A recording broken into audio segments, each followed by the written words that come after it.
Argentina's controversial libertarian president Javier Milei meeting with major tech CEOs, including Elon Musk, Mark Zuckerberg, Tim Cook, Sundar Pichai. Meta, Alphabet, Apple, other big tech companies have been in the spotlight lately over the indirect role they play in geopolitics. So what's the reason for the visit, and what does the Argentina president hope to accomplish? Let's bring in CNBC contributor and Council on Foreign Relations member Michelle Caruso-Cabrera, also with us, CNBC technology correspondent Steve Kovach. Michelle, welcome. Good to see you as always. What does Milei want to get out of these meetings? He's got a polarized society. The peso has been cut 50%. Inflation is still running high, though maybe showing some signs of improving. What's his goal here?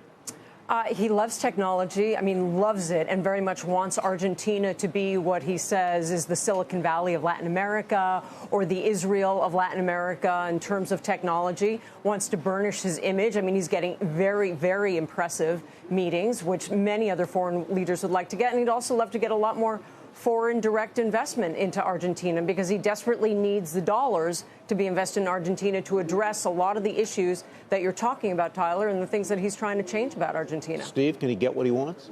He might be able to. And let's add one more name to that list, because last night he met with OpenAI CEO Sam Altman, and they posted some pictures on X. But beyond that, let's look at what's going on with the AI world right now. We're seeing Microsoft especially just make these huge investments we're showing that picture right now, by the way, all around the world, billions of dollars being invested in AI data centers. Part of that is to make sure protection against China. Part of that is cultivating talent in these other areas. And part of that is AI applications in the cloud run better and run faster when they're closer to where people are actually using them. So you can obviously see or imagine that this would be an area of investment. And I know we were talking before, and Michelle would point out, Apple has had problems selling iPhones in Argentina because of some strict policies. So you can see that as something they might want to do. It seems like the president definitely wants to open up the economy more. So I can definitely see that as kind of a low-hanging fruit that they can achieve in the Tim Cook meeting. That's exactly the phrase, Michelle, I was going to ask you about. As we look at Argentina so far under his leadership, how much more opportunity is there to make changes, whether it's iPhone policy or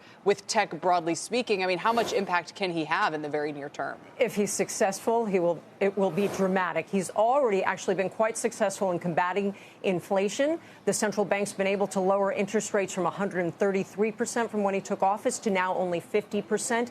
But the situation with the iPhone in Argentina is emblematic of what Milei is trying to accomplish. It's almost impossible to get an iPhone. Why? Because back in 2009, a very leftist president passed a law that said all electronics must be manufactured in Argentina. Well, we all know where an iPhone is manufactured, and it's not going to be in Argentina. Oh, you still want to buy that iPhone? Well, we're going to put a 50% import tax on that phone. And if you still want to pay that even higher price, we're going to make it very difficult for you to convert to dollars to buy it. It's a very, very closed economy. That's why it's suffering so much. And all of those things are what he is trying to undo right now. He doesn't control the legislature, so he's struggling with that. But he does control the central bank. That's why he's been more successful with interest rates and with inflation.